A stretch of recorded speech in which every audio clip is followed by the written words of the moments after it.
प्रणाम। मैं जदुवंशी 8वें केंद्रीय वेतन आयोग के टर्म्स ऑफ रेफरेंस को मंजूरी दी। 50 लाख केंद्रीय कर्मचारी और 69 लाख पेंशनरों को मिलेगा लाभ।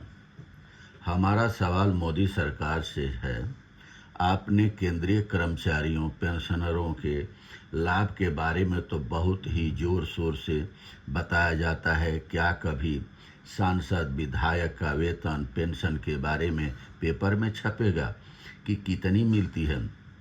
सबका साथ, सबका विकास, सबका सम्मान, तो ये भेदभाव क्यों?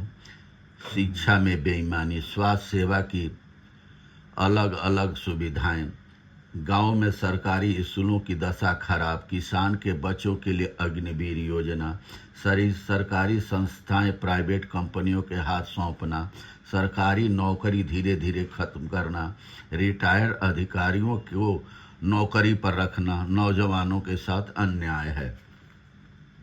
सांसदों के लिए नई संसद बन गई कि भविष्य में सांसदों की संख्या बढ़ेगी। आम जनता के लिए सरकारी संस्थाएं धीरे धीरे बंद की जा रही हैं। गांव में सरकारी स्कूल में शिक्षक हैं तो बच्चे नहीं, जहां बच्चे हैं वहां एक शिक्षक है। किसानों की आमदनी घटती जाती है। सांसदों विधायकों की पेंशन पर पेंशन मिलती है। जनता में अब खूब चर्चा हो रही है, सांसद भविष्य में कितने बढ़ेंगे, उसके लिए तो अलग से संसद बन गए। क्या आम जनता में ये ध्यान आया कि इतनी जनता नौजवान हमारे शिक्षित होकर के बढ़ रहे हैं, आगे बढ़ रहे हैं, उनके लिए नौकरियां भी चाहिए, उनके लिए रोजगार भी चाहिए, कल कारखाने क्या पूर्वांचल बिहार में हो रहे हैं। बिहार में पलायन सदियों से हुआ आया है, अंग्रेजों के टाइम में भी होता रहा, आकि आज कई देशों में जाके अपने मेहनत के बल पर प्रधानमंत्री, राष्ट्रपति अच्छे अच्छे पदों को शोभा दे रहे हैं।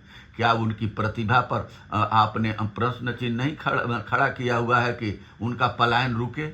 चुनाव में तरह तरह की बातें होती हैं, आकि हम ये कर देंगे, हम वो कर देंगे, और उसके बाद चुनाव बीत जाता है। उसके बाद आप लोग कुछ करते हैं, मुद्दों पर आप कुछ नहीं बात करते, सिर्फ हिंदू मुसलमान आप लोग बात करते हैं, शिक्षा पर बात नहीं करते, स्वास्थ्य बात नहीं करते, जनता के लिए क्या क्या सुविधाएं होनी चाहिए उसके लिए कोई बात नहीं। आपके अपने लिए संसद जरूर बन गई कि भविष्य में हमारे इतने सांसद होंगे, क्योंकि राजाओं को जरूरत है, राजाओं की जरूरत है कि यहाँ काम करने वाली जनता की जरूरत है।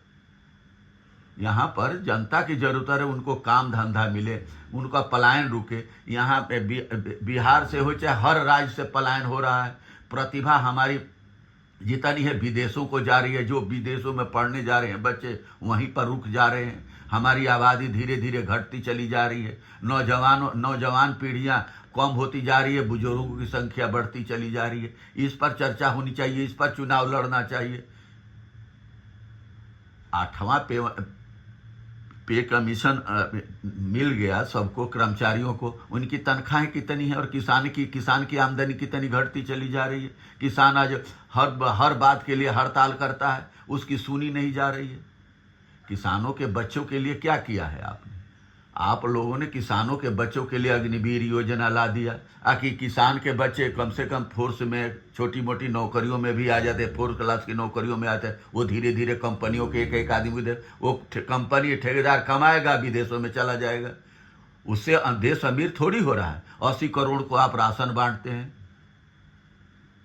इस पर देश की समस्याओं पर ध्यान दीजिए और सबको तनख्वाह और पैसा बराबर मिलना चाहिए। सांसदों को कई पेंशनें मिलती हैं, तनख्वाहें भी बहुत बराबर मिलती है। एक बार एक बार हो गया तो उसके लिए पेंशन, यहाँ 60 साल नौकरी करने के बाद भी पेंशन नहीं। ये अन्याय कब तक होगा? बहुत बहुत धन्यवाद, नमस्कार, प्रणाम।